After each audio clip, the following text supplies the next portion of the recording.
Friends, మీకు ఈ video నచ్చితే లైక్ చేయండి, సబ్స్క్రైబ్ చేయండి. మహదేవయ్య కృషి దగ్గరికి వచ్చి నేను నిన్నెప్పుడు కన్న కొడుకులా చూడలేదురా.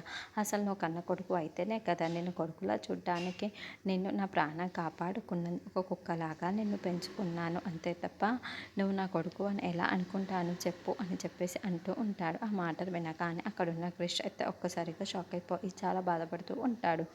ఇంతలో అక్కడున్న మహాదేవ మాత్రం అవును, నా ప్రాణాలకి ఏదైనా బలంగా అయితే నువ్వు చూసుకుంటావు కదా అని నా కాళ్ళ కింద ఒక కుక్కలాగా నిన్ను పెంచుకున్నానే తప్ప ఎప్పుడు నువ్వు నా కన్న కొడుకు అని నేను ఎప్పుడు ఊహించుకోలేదురా అని చెప్పేసి అంటాడు. ఆ మాటలు వినగానే అక్కడున్న సత్య అయితే చాలా కోపంగా మహాదేవయ్య వైపు చూస్తూ ఉంటుంది. ఇంతలో అక్కడున్న క్రిష్ మాత్రం చాలా బాధపడుతూ ఏడుస్తూ ఉంటాడు.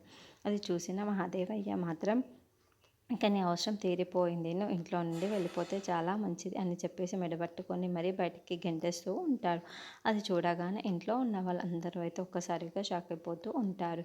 ఇంతలో అక్కడికి చక్రి వస్తూ ఉంటాడు. అలా అక్కడున్న కృష్ణ ఎండను చూసి ఒక్కసారిగా షాక్ అయిపోయి చాలా బాధపడుతూ పద కృష్ణ మనం ఎక్కడి నుండి వెళ్ళిపోదాం అని చెప్పేసి కృష్ణ సత్యాన్ని తీసుకొని వెళ్ళిపోతూ ఉంటాడు. అది చూడగానే ఇంట్లో ఉన్న వాళ్ళందరూ చాలా బాధపడుతూ ఉంటారు. ఏంటి ఇలా చేస్తున్నారు, ఇలా జరుగుతుంది ఏంటి ఇంట్లో అని చెప్పేసి బామ్మగారు చాలా బాధపడుతూ ఉంటారు. ఇంతలో అక్కడున్న మహాదేవయ్య మాత్రం పోరన్న ఇంట్లో నుండి, నువ్వు నా కొడుకు అయితేనే కదా నా ఇంట్లో ఉంచుకోవడం, నా కొడుకుల మీద ఇలా పెత్తనం చెలాయిస్తూ ఉంటే నేను ఎలా ఉంచగలను నా ఇంట్లో, నువ్వు పోరా బయటికి అని చెప్పేసి గట్టిగా కసురుతూ ఉంటాడు. ఆ మాటలు వినక అక్కడున్న చక్రి సత్యని ఇంట్లో నుండి బయటికి తీసుకొని వెళ్ళిపోతూ